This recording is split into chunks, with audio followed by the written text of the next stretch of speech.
केंद्र सरकार वालों पास किए गए किसान ऑर्ਡੀਨੈਂਸ बिलों ਨੂੰ ਲੈ ਕੇ फैलाए जा रहे अफवाहां ਅਤੇ किसानों वालों दिते जा रहे धरनिਆਂ ਦੇ संबंध ਦੇ ਵਿੱਚ पंजाब ਦੇ भाजपा किसान मोर्चा के प्रदेश प्रधान विक्रमजीत सिंह चीमा, तरलोचन सिंह गिल पंजाब किसान मोर्चा के प्रभारी, विनय शर्मा जिला प्रधान भारतीय जनता पार्टी मोगा, जिला मोगा के किसान मोर्चा के प्रधान कुलदीप सिंह जैलदार, महामंत्री सरदूल कंग ਅਤੇ प्रचार सैकटरी रमन गांधी ਦੇ ਵੱਲੋਂ एक ਪ੍ਰੈਸ वार्ता की गई जिस ਦੇ ਵਿੱਚ पंजाब के किसान मोर्चा के प्रधान विक्रमजीत सिंह चीमा ने किसान ऑर्ਡੀਨੈਂਸ बिलों के संबंध ਦੇ ਵਿੱਚ विस्तारपूर्वक जानकारी दी और कहा कि भाजपा के ਵੱਲੋਂ घर घर ਅਤੇ किसानों ਨੂੰ जागरूक करने के लिए एक मुहिम शुरू की गई है जिस ਦੇ ਵਿੱਚ किसानों ਨੂੰ किसान ऑर्ਡੀਨੈਂਸ बिलों के संबंध ਦੇ ਵਿੱਚ जागरूक किया जाएगा।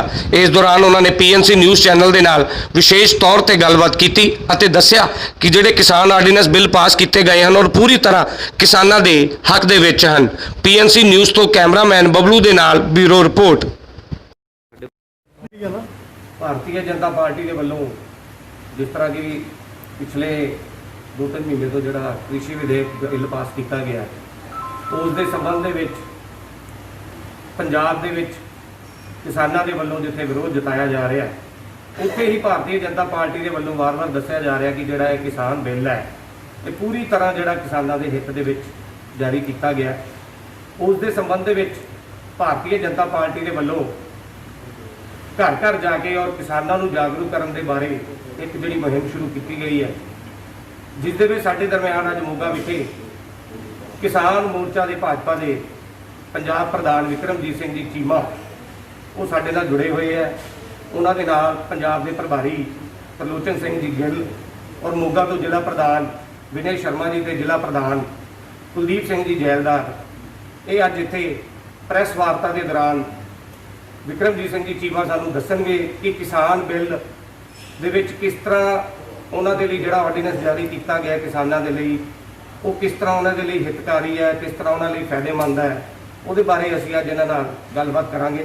चीमा जी तुसीं अज मोगा पहुंचे हो जिहड़ा किसान बिल पास किया गया भारतीय जनता पार्टी के वलों इस दे विरोध दे विच जिहड़े किसान है काफ़ी लंबे समय तो संघर्ष कर रहे हैं वो बारे पहलां दसो सानूं। सब तो पहला तो मैं तुहाडे सारे अपने भाईचारे का पत्रकार भाई साहबानां का धन्नवाद करदा कि जिहड़े इत्थे आए हो तुहाडे माध्यम राहीं ये सारा कुछ किसान भरावां तक पहुँचाउण दे विच तुहाडी वड्डी भूमिका जिहड़ी तुसीं बिल्लां दी गल कीती है 5 जून नूं सरकार ये ऑर्ਡੀਨੈਂਸ लैके आई सी ते उस तो बाद देश के विच लागू हो गई सी। इन्हां ऑर्ਡੀਨੈਂਸਾਂ दे विच जो किसान नूं पहलां मेन प्रॉब्लम्स आउंदियां सी उन्हां नूं दूर करन दी कोशिश की गई है ते किसान दी इनकम दे विच वाधा करन दे लई क्योंकि मोदी साहब ने कहा सी कि मैं 2022 तक किसान की इनकम दुगनी करनी है तो वो एक रोड मैप तैयार किया सी इन्हां दे आउण दे नाल क्योंकि अजे जो पंजाब दे विच जो माहौल बनाया पंजाब दे विच जिस तरह मैं समझदा किसानों का विरोध चल रहा है ये कोई शक नहीं कि अज सारिया किसान जथेबंदियां साडे किसान भरा इस बिल का विरोध कर रहे हैं पर यह भी एक सच्चाई है कि ये जिहड़ा विरोध है ये 2022 की इलैक्शन की जिहड़ी तैयारी है वो पार्टियां अपना ग्राउंड तैयार करने के लिए इस बिल नूं टोटल जो ये लिखा होया उस नूं किसान भरावां नूं गलत दस के गुमराह करके उन्होंने सड़कों पर लैके आए हैं तो अज तुहाडे माध्यम राहीं इस बिल बारे विचार चर्चा करने के लिए असीं इत्थे सारे इकट्ठे हुए हैं तुहाडे कोल आए हैं ताकि दस्सिया जा सके जिस तरह किसान भरावां नूं मैं क्योंकि मैं खुद किसान हाँ मैं पिंडां दे विच रहण वाला बंदा खेत दे विच काम करने वाला बंदा मैं कोई बहुत वड्डा किसान नहीं हैगा छोटा किसान हाँ कोई शाहूकार नहीं हैगा मैं किसान नूं की गया मैं किसानां दे विच जदों जाके बैठदा तो मैं आम तौर पर ज़्यादातर पुछदा कि तुसीं उस ऑर्ਡੀਨੈਂਸ नूं उस बिल नूं पढ़िआ है कि उहदे च साडी भलाई लई की गल्लां ते ज़्यादातर जवाब ये हुंदा कि असीं पढ़िआ नहीं हैगा पर सानूं कहा गया है कि मोदी साहब ने तुहाडी MSP खत्म करती मिनिमम सपोर्ट प्राइस तुहाडी खत्म करती मोदी साहब ने तुहाडी मंडी खत्म करती मंडीकरण बोर्ड खत्म करता पर भाई साहब मैं अपने उन्हां भरावां नूं ते तुहानूं भी पुछना चाहुंदा कि इस बिल दे विच ਕਿਤੇ ਵੀ ਕੋਈ ਅਜਿਹਾ ਸ਼ਬਦ ਮੰਡੀ ਬਾਰੇ ਜਾਂ MSP ਬਾਰੇ ਨਹੀਂ ਆਇਆ। ਉਲਟਾ ਉਸ ਤੋਂ ਬਾਅਦ 3 ਵਾਰ ਸਾਡੇ ਖੇਤੀਬਾੜੀ ਮੰਤਰੀ ਨਰਿੰਦਰ ਸਿੰਘ ਤੋਮਰ ਜੀ ਉਹਨਾਂ ਨੇ 3 ਵਾਰ ਆ ਕੇ ਬਿਆਨ ਦਿੱਤਾ ਕਿ MSP ਵੀ ਇਦਾਂ ਹੀ ਚਾਲੂ ਰਹੂਗੀ, ਮੰਡੀਕਰਨ ਸਿਸਟਮ ਵੀ ਜਿੱਥੇ ਜਿੱਥੇ ਚੱਲਦਾ ਇਦਾਂ ਹੀ ਚਾਲੂ ਰਹੂਗਾ। ਉਸ ਤੋਂ ਬਾਅਦ 2 ਵਾਰ ਕੱਲ ਵੀ ਪ੍ਰਧਾਨ ਮੰਤਰੀ ਸਾਹਿਬ ਨੇ ਇਸ ਤੇ ਬਿਆਨ ਦਿੱਤਾ ਕਿ ਮੰਡੀ ਜਿਹੜੀ ਸਿਸਟਮ ਹੈ ਉਹ ਵੀ ਚੱਲੂਗਾ, MSP ਵੀ ਚੱਲੂਗੀ। ਮੈਂ ਜੇ ਸਿੱਧੇ ਜਿਹੇ ਸ਼ਬਦਾਂ ਦੇ ਵਿੱਚ ਸਮਝਾਵਾਂ ਕਿ 70 ਸਾਲਾਂ ਤੋਂ ਇੱਕ ਸੜਕ ਬਣੀ ਹੋਈ ਹੈ, ਅਸੀਂ ਉਹ ਸੜਕ ਤੇ ਸਫ਼ਰ ਕਰ ਰਹੇ ਹਾਂ, ਪਤਲੀ ਸੜਕ ਹੈ, ਪੁਰਾਣੀ ਸੜਕ ਹੈ, ਪਰ ਅੱਜ ਸਰਕਾਰ ਨੇ ਇੱਕ ਨਾਲ ਸਾਨੂੰ 4 ਲੇਨ ਸੜਕ ਦੇ ਦਿੱਤੀ। 4 ਲੇਨ ਸੜਕ ਦੇਣ ਦੇ ਨਾਲ ਇਹ ਨਹੀਂ ਕੀਤਾ ਕਿ ਉਹ 70 ਸਾਲਾਂ ਵਾਲੀ ਸੜਕ ਬੰਦ ਕਰਤੀ, ਉਹ 70 ਸਾਲਾਂ ਵਾਲੀ ਸੜਕ ਵੀ ਚੱਲ ਰਹੀ ਹੈ ਤੇ 4 ਲੇਨ ਸੜਕ ਵੀ ਚੱਲ ਰਹੀ ਹੈ। ਹੁਣ ਮਰਜ਼ੀ ਸਾਡੀ ਹੈ ਕਿ ਅਸੀਂ 4 ਲੇਨ ਸੜਕ ਤੇ ਟਰੈਵਲ ਸਫ਼ਰ ਕਰਨਾ ਜਾਂ ਅਸੀਂ ਉਹ ਜਿਹੜੀ 70 ਸਾਲਾਂ ਵਾਲੀ ਸਫ਼ਰ ਹੈ ਉਹਦੇ ਤੇ। ਸਰਕਾਰ ਵੱਲੋਂ ਕੋਈ ਰੋਕ ਨਹੀਂ ਹੈਗੀ ਕਿ ਤੁਸੀਂ ਅੱਜ ਵੀ ਸਰਕਾਰ ਕਹਿ ਰਹੀ ਹੈ, ਬਿਲਕੁਲ ਕਹਿ ਰਹੀ ਹੈ ਕਿ ਕਿਸਾਨ ਚਾਹੇ ਫਸਲ ਆਪਣੀ ਮੰਡੀ 'ਚ ਵੇਚੇ, MSP ਦੇ ਥਰੂ ਵੇਚੇ, ਚਾਹੇ ਫਸਲ ਉਹ ਕਿਸੇ ਵਪਾਰੀ ਨੂੰ ਵੇਚੇ, ਕਿਸਾਨ ਤੇ ਕਿਸੇ ਕਿਸਮ ਦੀ ਕੋਈ ਰੋਕ ਨਹੀਂ। ਪਰ ਕਿਸਾਨ ਨੂੰ ਟੋਟਲ ਇਸ ਗੱਲਾਂ ਤੇ ਗੁੰਮਰਾਹ ਕੀਤਾ ਜਾ ਰਿਹਾ। ਉਸ ਬਿੱਲ ਤੇ ਮੈਂ ਪਰਸੋਂ ਹੀ ਕਿਸੇ ਆਪਣੇ ਭਰਾਵਾਂ ਕੋਲ ਬੈਠਾ ਸੀ, ਉਹ ਕਹਿੰਦੇ ਸਾਨੂੰ ਕਿਹਾ ਕਿ ਤੁਹਾਡੀ ਅਡਾਨੀਆਂ ਅਬਾਨੀਆਂ ਨੇ ਜ਼ਮੀਨਾਂ ਤੇ ਕਬਜ਼ੇ ਕਰ ਲੈਣੇ ਆ, ਤੁਹਾਡੀਆਂ ਜ਼ਮੀਨਾਂ ਉਹਨਾਂ ਨੇ ਸਾਂਭ ਲੈਣੀਆਂ, ਤੁਸੀਂ ਤੋਂ ਨੌਕਰ ਹੋਵੋਗੇ ਉਹਨਾਂ ਦੇ। ਇਸ ਬਿੱਲ ਦੇ ਵਿੱਚ ਕਲੌਜ਼ ਦੇ ਵਿੱਚ ਸਪਸ਼ਟ ਲਿਖਿਆ ਹੋਇਆ ਹੈ ਕਿ ਜੇ ਤੁਹਾਡੇ ਨਾਲ ਕੋਈ ਕੰਟਰੈਕਟ ਕਰਦਾ ਹੈ ਮਿਨੀਮਮ 6 ਮਹੀਨੇ ਦਾ ਤੇ ਵੱਧ ਤੋਂ ਵੱਧ 5 ਸਾਲ ਦਾ ਕੰਟਰੈਕਟ ਹੋਊਗਾ। ਉਸ ਕੰਟਰੈਕਟ ਦੇ ਵਿੱਚ ਜੇ ਕੋਈ ਵੀ ਵਪਾਰੀ ਹੈ, ਵੱਡਾ ਘਰਾਨਾ ਹੈ, ਉਹ ਕੰਟਰੈਕਟ ਜ਼ਮੀਨ ਤੇ ਨਹੀਂ ਹੋਣਾ ਹੈਗਾ, ਉਹ ਕੰਟਰੈਕਟ ਫਸਲ ਦਾ ਹੋਣਾ। ਜੇ ਕੋਈ ਕਿਸਾਨ ਦੀ ਦੇਣਦਾਰੀ ਵੀ ਹੋਊਗੀ ਵਪਾਰੀ ਦੀ ਜਾਂ ਕਿਸੇ ਘਰਾਨੇ ਦੀ, ਤੇ ਉਹ ਉਸ ਦੀ ਜ਼ਮੀਨ ਨਹੀਂ ਲਿਖਵਾ ਸਕੂਗਾ। ਇਹ ਉਹਦੇ 'ਚ ਬਿਲਕੁਲ ਕਲੀਅਰ ਕੀਤਾ ਗਿਆ। ਦੂਜੀ ਗੱਲ, ਜੇ ਉਹ ਕੋਈ ਘਰਾਨਾ ਜਾਂ ਵਪਾਰੀ ਜਾਂ ਜਿਹੜਾ ਵੀ ਕੋਈ ਕੰਟਰੈਕਟ ਤੇ ਜ਼ਮੀਨ ਲੈਂਦਾ ਸਾਡੀ, ਉਹ ਜੇ ਉਹਦੇ 'ਚ ਕੋਈ ਢਾਂਚਾ ਬਣਾ ਲੈਂਦਾ, ਕੋਈ ਵੀ ਢਾਂਚਾ ਖੜਾ ਕਰਦਾ ਹੈ, ਤੇ ਇਹਦੇ 'ਚ ਉਹ ਬਿਲਕੁਲ ਸਪਸ਼ਟ ਲਿਖਿਆ ਗਿਆ ਹੈ ਕਿ 5 ਸਾਲ ਜਿਸ ਦਿਨ ਖਤਮ ਹੋ ਜਾਣਗੇ ਉਸ ਨੂੰ ਉਹ ਢਾਂਚਾ ਹਟਾਉਣਾ ਪਊਗਾ। ਜੇ ਉਹ ਨਹੀਂ ਹਟਾਉਂਦਾ ਤੇ ਉਹ ਮਲਕੀਅਤ ਜਿਹੜੀ ਆ ਉਹ ਮਾਲਕੀ ਕਿਸਾਨ ਦੀ ਹੋਊਗੀ। ਉਸ ਬਿੱਲ ਨੂੰ ਜਦੋਂ ਮੈਂ ਪੜ੍ਹ ਕੇ ਕਿਸਾਨ ਨੂੰ ਸੁਣਾ ਰਿਹਾ, ਜਿਹੜਾ ਸਾਡਾ ਪਿੰਡਾਂ 'ਚ ਗਰਾਊਂਡ ਰੂਟ ਤੇ ਕਿਸਾਨ ਬੈਠਾ ਹੈ, ਤੇ ਉਹ ਜਿਹੜੇ ਕਿਸਾਨਾਂ ਨਾਲ ਬੈਠੀ ਦਾ ਫਿਰ ਉੱਥੇ ਉਹ ਕਹਿੰਦੇ ਆ ਕਿ ਟੋਟਲ ਸਾਨੂੰ ਇਹਦੇ ਤੋਂ ਉਲਟ ਦੱਸਿਆ ਜਾ ਰਿਹਾ, ਟੋਟਲ ਹੀ ਇਹਦੇ ਬਾਰੇ ਗਲਤ ਦੱਸਿਆ ਜਾ ਰਿਹਾ। ਸੋ ਇਹਨਾਂ ਚੀਜ਼ਾਂ ਨੂੰ ਉਹਨਾਂ ਲੋਕਾਂ ਤੱਕ ਲੈ ਕੇ ਜਾਣ ਦੇ ਲਈ ਅੱਜ ਤੁਹਾਡੇ ਮਾਧਿਅਮ ਨਾਲ ਮੈਂ ਇੱਥੇ ਆਇਆ। ਤੇ ਇਹਦੇ ਬਾਰੇ ਜੇ ਕੋਈ ਹੋਰ ਵੀ ਤੁਹਾਡੇ ਮਨ 'ਚ ਵੀ ਕੋਈ ਸ਼ੰਕਾ ਉਹ ਤੁਸੀਂ ਪੁੱਛ ਸਕਦੇ ਹੋ। ਮੈਂ ਜੀ ਜਿਸ ਤਰ੍ਹਾਂ ਕਾਂਗਰਸ ਇਸ ਬਿੱਲ ਦਾ ਵਿਰੋਧ ਕਰ ਰਹੀ ਹੈ, ਉੱਥੇ ਆਮ ਆਦਮੀ ਪਾਰਟੀ ਦੇ ਜਿਹੜੇ ਇੱਕੋ ਹੀ ਸੰਸਦ ਹੈ ਪੂਰੇ ਹਿੰਦੁਸਤਾਨ ਦੇ ਵਿੱਚ ਭਗਵੰਤ ਮਾਨ, ਉਹਨਾਂ ਦੀ ਜਿਹੜੀ ਇਸ ਦੇ ਪ੍ਰਤੀ ਜਿਹੜੀ ਹੈ ਉਹਨਾਂ ਦੀ ਪ੍ਰਤੀਕਿਰਿਆ ਜਿਹੜੀ ਉਹ ਹਜੇ ਤੱਕ ਲੋਕਾਂ ਦੇ ਕਹਿਣ ਦੇ ਮੁਤਾਬਕ ਵੀ 0 ਰਹੀ ਹੈ। ਔਰ ਉਹ ਉਸ ਦਿਨ ਵੀ ਉਹਨਾਂ ਨੇ ਕਿਹਾ ਕਿ ਇਸ ਤਰ੍ਹਾਂ ਹੋਇਆ ਉਸ ਤਰ੍ਹਾਂ ਹੋਇਆ, ਪਰ ਉਹਨਾਂ ਨੂੰ ਮੇਰੇ ਖਿਆਲ ਦੇ ਵਿੱਚ ਕੁਝ ਪਤਾ ਨਹੀਂ, ਉਹਨਾਂ ਦੇ ਬਾਰੇ ਵੀ ਕੋਈ ਜਾਣਕਾਰੀ ਨਹੀਂ। ਦੇਖੋ ਭਾਈ ਸਾਹਿਬ, ਸਭ ਤੋਂ ਪਹਿਲਾਂ ਮੈਂ ਕਾਂਗਰਸ ਦੀ ਗੱਲ ਕਰਾਂ। ਕਾਂਗਰਸ ਜਦੋਂ ਤੋਂ ਦੇਸ਼ ਆਜ਼ਾਦ ਹੋਇਆ, ਮੈਂ ਕੋਈ ਮਿਹਣਿਆਂ ਵਤਾਨਿਆਂ ਵਾਲੀ ਰਾਜਨੀਤੀ ਨਹੀਂ ਕਰਦਾ, ਫੈਕਟ ਨਾ ਹੈ, ਹਮੇਸ਼ਾ ਦੋਹਰੀ ਨੀਤੀ ਤੇ ਚੱਲ ਰਹੀ ਹੈ। ਮੈਂ ਲੇਟੈਸਟ ਗੱਲ ਕਰੂੰਗਾ ਕਿ ਕੈਪਟਨ ਅਮਰਿੰਦਰ ਸਿੰਘ ਹੁਣੀ ਇਹੀ APMC ਐਕਟ, ਜਦੋਂ ਤੁਸੀਂ ਜਿਹੜੇ ਸੈਂਟਰ ਨੇ ਆਰਡੀਨੈਂਸ ਪਾਸ ਕੀਤੇ ਹੈ, ਤੇ ਜਿਹੜਾ APMC ਐਕਟ, ਕਿਉਂਕਿ ਇਹ APMC ਐਕਟ ਰਾਜਾਂ ਨੂੰ ਸੈਂਟਰ ਵੱਲੋਂ ਭੇਜਿਆ ਗਿਆ ਸੀ, ਇਹ APMC ਐਕਟ 2017 ਦੇ ਵਿੱਚ ਪੰਜਾਬ ਵਿਧਾਨ ਸਭਾ ਦੇ ਵਿੱਚ ਕੈਪਟਨ ਅਮਰਿੰਦਰ ਸਿੰਘ ਜੀ ਨੇ ਭਾਰੀ ਬਹੁਮਤ ਉਹਨਾਂ ਨੇ ਪਾਸ ਕਰਕੇ ਪੰਜਾਬ ਦੇ ਵਿੱਚ ਇਹ ਚੱਲ ਰਿਹਾ। APMC ਐਕਟ ਤੇ ਸੈਂਟਰ ਦੇ ਉਸ ਕਾਨੂੰਨ ਦੇ ਵਿੱਚ ਬਿਲਕੁਲ ਥੋੜਾ ਜਿਹਾ ਕਿਤੇ ਕੋਈ ਕੁਝ ਲਾਈਨਾਂ ਦਾ ਫਰਕ ਹੈ, ਬਾਕੀ ਸਾਰਾ ਕੁਝ ਸੇਮ ਹੈ। ਉਹਦੇ 'ਚ ਵੀ ਪ੍ਰਾਈਵੇਟ ਪਲੇਅਰ ਨੂੰ ਲਿਆ ਕੇ ਕਿਸਾਨ ਦੀ ਜਿਹੜੀ ਫਸਲ ਹੈ ਉਸ ਦਾ ਸਹੀ ਮੁੱਲ ਦੇਣ ਦੀ ਗੱਲ ਕੀਤੀ ਗਈ ਹੈ। ਤੇ ਉਸ ਤੋਂ ਜੇ ਮੈਂ ਅਗਲੀ ਗੱਲ ਕਰਾਂ, ਇੱਕ ਪਾਸੇ ਇਹਨਾਂ ਨੇ ਪੰਜਾਬ ਦੇ ਵਿੱਚ ਆਪਣਾ ਉਹ ਜਿਹੜਾ APMC ਐਕਟ ਆਪ ਲਾਗੂ ਕੀਤਾ, ਤੇ ਸੈਂਟਰ ਵੱਲੋਂ ਜਦੋਂ ਲਾਗੂ ਕੀਤਾ ਜਾਂਦਾ ਉਸ ਦਾ ਪੰਜਾਬ ਦੀ ਕਾਂਗਰਸ ਸਰਕਾਰ ਵਿਰੋਧ ਕਰ ਰਹੀ ਹੈ। ਦੂਜੀ ਗੱਲ ਕਿ ਇੱਕ ਹਾਈ ਪਾਵਰ ਕਮੇਟੀ ਬਣਾਈ ਸੀ, ਜਿਹੜੇ ਸਾਡੇ ਖੇਤੀਬਾੜੀ ਵਾਲੇ ਸੂਬੇ ਆ, ਪੰਜਾਬ, ਹਰਿਆਣਾ, ਉੱਤਰ ਪ੍ਰਦੇਸ਼, ਇੱਦਾਂ ਜਿਹੜੇ ਸਾਡੇ ਖੇਤੀਬਾੜੀ ਵਾਲੇ ਸੂਬੇ ਹੈ, ਉਹਨਾਂ ਸੂਬਿਆਂ ਦੇ ਮੁੱਖ ਮੰਤਰੀਆਂ ਦੀ ਇੱਕ ਹਾਈ ਪਾਵਰ ਕਮੇਟੀ ਬਣਾਈ ਸੀ, ਜਿਹਦੇ 'ਚ ਕੈਪਟਨ ਅਮਰਿੰਦਰ ਸਿੰਘ ਜੀ ਵੀ ਮੁੱਖ ਮੰਤਰੀ ਸਾਹਿਬ ਸ਼ਾਮਲ ਸੀ। ਪਰ ਉਹਨਾਂ ਨੇ ਅੱਜ ਤੱਕ ਪੰਜਾਬ ਦੇ ਲੋਕਾਂ ਨੂੰ ਨਹੀਂ ਸੀ ਦੱਸਿਆ ਕਿ ਮੈਂ ਉਸ ਕਮੇਟੀ ਦਾ ਮੈਂਬਰ ਹਾਂ। ਉਸ ਦਿਨ ਮੰਤਰੀ ਸਾਹਿਬ ਨੇ ਬਿਆਨ ਦਿੱਤਾ, ਰਾਓ ਸਾਹਿਬ ਨੇ, कि कैप्टन साहब उस कमेटी के मैंबर सी और इन्हां ने कमेटी दीयां मीटिंगां दे विच हिस्सा लिया। पहली गल तो जदों उन्होंने कहा कि कमेटी के मैंबर सी, सरकार वालों बयान आ गया कि मुख मंत्री साहब मैंबर जरूर सी पर असी किसी मीटिंग 'च हिस्सा नहीं लिया। पर उस तो बाद जदों फैक्ट्स उन्होंने सामने रखे कि तुसी 16 ते 17 जून 2019 दे विच जिहड़ी दूजी मीटिंग हुई सी ਉਹਦੇ 'ਚ ਸਾਡੇ ਵਿੱਤ ਮੰਤਰੀ ਹੈ ਜਿਹੜੇ ਸਰਦਾਰ ਮਨਪ੍ਰੀਤ ਸਿੰਘ ਬਾਦਲ ਉਸ ਮੀਟਿੰਗ ਦੇ ਵਿੱਚ ਹਿੱਸਾ ਲੈ ਕੇ ਆਪਣਾ ਪੱਖ ਰੱਖ ਕੇ ਆਏ। ਮੈਂ ਪੁੱਛਣਾ ਚਾਹੁੰਦਾ ਆਪਣੇ ਕਾਂਗਰਸ ਵਾਲੇ ਭਰਾਵਾਂ ਨੂੰ ਕਿ ਜਦੋਂ ਤੁਸੀਂ ਉਸ ਮੀਟਿੰਗ ਦੇ ਵਿੱਚ ਗਏ ਤੁਸੀਂ ਆਪਣਾ ਉੱਥੇ ਵਿਰੋਧ ਦਰਜ ਕਿਉਂ ਨਾ ਕਰਾਇਆ ਜੇ ਕਾਨੂੰਨ ਐਡਾ ਮਾੜਾ ਸੀ? ਤੇ ਜੇ ਤੁਸੀਂ ਉੱਥੇ ਵਿਰੋਧ ਦਰਜ ਕਰਾ ਕੇ ਆਏ ਹੋ ਤਾਂ ਉੱਥੇ ਸਾਰਾ ਕੁਝ ਰਿਟਨ ਕਾਰਵਾਈ ਹੁੰਦੀ ਆ, ਤੁਸੀਂ ਉਹ ਲੋਕਾਂ ਦੇ ਸਾਹਮਣੇ ਰੱਖੋ। ਕਾਂਗਰਸ ਹਮੇਸ਼ਾ ਦੋਹਰੀ ਰਾਜਨੀਤੀ ਕਰ ਰਹੀ ਹੈ, ਸੈਂਟਰ 'ਚ ਜਾ ਕੇ ਹੋਰ ਗੱਲ ਕਰ ਰਹੀ ਹੈ ਤੇ ਕਿਸਾਨਾਂ ਨਾਲ ਹੋਰ ਗੱਲ ਕਰ ਰਹੀ ਹੈ। ਉਹਦਾ ਕਾਰਨ ਕੀ ਹੈ? ਮੈਂ 1 ਮਿੰਟ ਲਵਾਂਗਾ।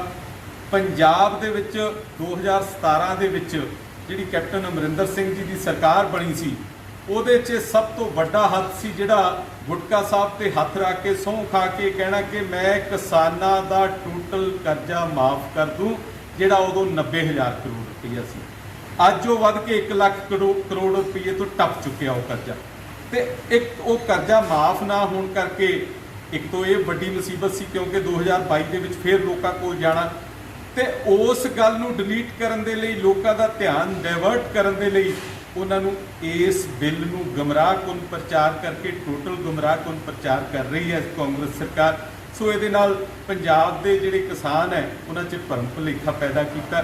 ਤੇ ਜਿਹੜੀ ਗੱਲ ਤੁਸੀਂ ਭਗਵੰਤ ਮਾਨ ਜੀ ਦੀ ਕੀਤੀ ਹੈ, ਕਿਉਂਕਿ ਭਗਵੰਤ ਮਾਨ ਜੀ ਬਾਰੇ ਮੈਂ ਇੱਕ ਗੱਲ ਕਹਿਣੀ ਚਾਹੂੰਗਾ ਕਿ ਉਹ ਜਿਹੜੇ ਲੋਕਾਂ ਦੇ ਇਸ਼ੂ ਹੈ ਉਹ ਲੋਕਾਂ ਦੇ ਇਸ਼ੂ ਨੂੰ ਜਦੋਂ ਤੋਂ ਉਹਨਾਂ ਦੇ ਕੋਈ 2 ਪੈਗ ਲੱਗੇ ਹੁੰਦੇ ਹੈ ਉਦੋਂ ਹੋਰ ਹਿਸਾਬ ਨਾਲ ਚੱਕਦੇ ਹੈ। ਜਦੋਂ ਬਿਨਾਂ ਆਪਣੇ ਉਸ ਪਾਣੀ ਤੋਂ ਹੁੰਦੇ ਹੈ ਤਾਂ ਉਹਨਾਂ ਦਾ ਗੱਲ ਕਰਨ ਦਾ ਲਹਿਜਾ ਹੋਰ ਹੁੰਦਾ ਹੈ। ਇੱਥੇ ਉਹਨਾਂ ਨੇ ਕਿਹਾ ਸੀ ਕਿ ਮੈਂ ਇਸ ਬਿੱਲ ਦਾ ਵਿਰੋਧ ਕਰੂੰਗਾ, ਮੈਂ ਇਹਦੇ ਖਿਲਾਫ ਵੋਟਿੰਗ ਕਰੂੰਗਾ, ਪਰ ਜਿਸ ਦਿਨ ਵੋਟਿੰਗ ਹੋਣੀ ਸੀ ਉਸ ਦਿਨ ਇਹ ਸਾਡੇ ਮੈਂਬਰ ਸਾਹਿਬਾਨ ਵਾਕਆਊਟ ਕਰਕੇ ਬਾਹਰ ਆ ਗਏ। ਤੁਸੀਂ ਸਾਰੇ ਪੜ੍ਹੇ ਲਿਖੇ ਪੱਤਰਕਾਰ ਸਾਹਿਬਾਨ ਵੀਰੋ, ਵਾਕਆਊਟ ਕਰਕੇ ਜੇ ਕੋਈ ਬਾਹਰ ਆਉਂਦਾ ਉਹਦਾ ਮਤਲਬ ਇਹੀ ਹੁੰਦਾ ਹੈ ਕਿ ਉਹ ਉਸ ਬਿੱਲ ਦੇ ਹੱਕ ਦੇ ਵਿੱਚ ਹੈ। ਉਹਨਾਂ ਨੇ ਉੱਥੇ ਜੇ ਉਹ ਬਿੱਲ ਦੇ ਵਿਰੋਧ 'ਚ ਹੁੰਦੇ ਉੱਥੇ ਰਹਿ ਕੇ ਵਿਰੋਧ 'ਚ ਵੋਟਿੰਗ ਪਾਉਂਦੇ ਤਾਂ ਮੈਂ ਮੰਨਦਾ ਕਿ ਕਿਸਾਨ ਦੀ ਗੱਲ ਕਰ ਰਹੇ ਆ। ਬਾਕੀ ਟੋਟਕਿਆਂ ਨਾਲ ਜਾਂ ਹਾਸੇ ਮਜ਼ਾਕ ਵਾਲੀਆਂ ਗੱਲਾਂ ਨਾਲ ਕਿਸਾਨੀ ਦਾ ਹੱਲ ਨਹੀਂ ਹੋਣਾ।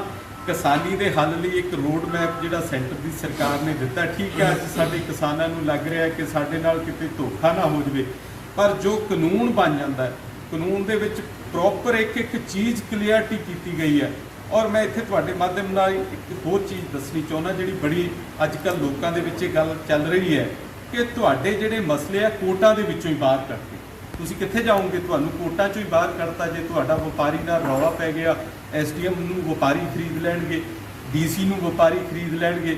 ਪਰ ਮੈਂ ਦੱਸਣਾ ਚਾਹੁੰਦਾ ਕਿ ਜਦੋਂ ਸਾਡਾ ਕਿਸੇ ਨਾਲ ਪੈਸੇ ਦਾ ਲੈਣ ਦੇਣ ਹੁੰਦਾ, ਸ਼ਾਇਦ ਤੁਹਾਡੇ 'ਚੋਂ ਬਹੁਤ ਸਾਰੇ ਪੱਤਰਕਾਰ ਸਾਹਿਬਾਨ ਵੀਰਾਂ ਦਾ ਵੀ ਕੋਈ ਅਜਿਹਾ ਕੇਸ ਚੱਲਦਾ ਹੋਵੇ, 2-2 ਪੀੜ੍ਹੀਆਂ ਲੰਘ ਜਾਂਦੀਆਂ, ਕੇਸ ਨਹੀਂ ਖਤਮ ਹੁੰਦਾ। ਸਰਕਾਰ ਨੇ ਉਸ ਗੱਲ ਨੂੰ ਸਰਲ ਬਣਾਉਣ ਦੇ ਲਈ, ਕਿਸਾਨ ਦੇ ਹਿੱਤ ਦੇ ਲਈ ਗੱਲ ਕੀਤੀ ਕਿ ਇਹ ਕੇਸਾਂ ਨੂੰ ਚੱਕ ਕੇ ਕੋਰਟ 'ਚੋਂ ਬਾਹਰ ਲਿਆਂਦਾ। SDM ਨੂੰ 30 ਦਿਨ ਦਾ ਸਮਾਂ ਦਿੱਤਾ ਕਿ 30 ਦਿਨ ਦੇ ਵਿੱਚ ਔਰ ਪ੍ਰੋਪਰ ਜਿਹੜਾ ਬਿੱਲ ਆ ਰਿਹਾ ਉਹਦੇ 'ਚ ਪ੍ਰੋਪਰ ਗਾਈਡਲਾਈਨਸ ਦਿੱਤੀਆਂ। ਗਾਈਡਲਾਈਨਸ ਤੋਂ ਬਾਅਦ ਜਾ ਕੇ ਕੋਈ ਵੀ SDM ਜਾਂ ਕੋਈ DC ਸਾਹਿਬ ਫੈਸਲਾ ਨਹੀਂ ਦੇ ਸਕਣਗੇ। ਉਹਨਾਂ ਗਾਈਡਲਾਈਨਸ ਦੇ ਅੰਦਰ ਪ੍ਰੋਪਰ ਗਾਈਡਲਾਈਨਸ ਆ ਰਹੀਆਂ ਔਰ ਕਿਸਾਨ ਦਾ ਜਿਹੜਾ ਫੈਸਲਾ ਉਹ 60 ਜੇ DC ਸਾਹਿਬ ਕੋਲ SDM ਤੋਂ ਸੈਟੀਸਫਾਈ ਨਹੀਂ ਹੁੰਦੇ ਤੇ ਅਸੀਂ DC ਸਾਹਿਬ ਕੋਲ ਜਾਵਾਂਗੇ। 30 ਦਿਨਾਂ ਦੇ ਵਿੱਚ DC ਸਾਹਿਬ ਨੇ ਫੈਸਲਾ ਦੇਣਾ। ਕਹਿਣ ਤੋਂ ਭਾਵ ਹੈ 60 ਦਿਨਾਂ ਦੇ ਵਿੱਚ ਜੇ ਕਿਸਾਨ ਦਾ ਕਿਸੇ ਵਪਾਰੀ ਦੇ ਨਾਲ ਝਗੜਾ ਹੁੰਦਾ ਹੈ ਤੇ ਉਹਦਾ 60 ਦਿਨਾਂ ਦੇ ਵਿੱਚ ਫੈਸਲਾ ਕਿਸਾਨ ਦੇ ਕੋਲ ਆ ਜਾਣਾ ਜਾਂ ਵਪਾਰੀ ਦੇ ਕੋਲ ਆ ਜਾਣਾ। ਇਸ ਤਰ੍ਹਾਂ ਦਾ ਪ੍ਰਬੰਧ ਕੀਤਾ। ਇਹਦੇ 'ਚ ਕੀ ਮਾੜਾ ਕੀਤਾ?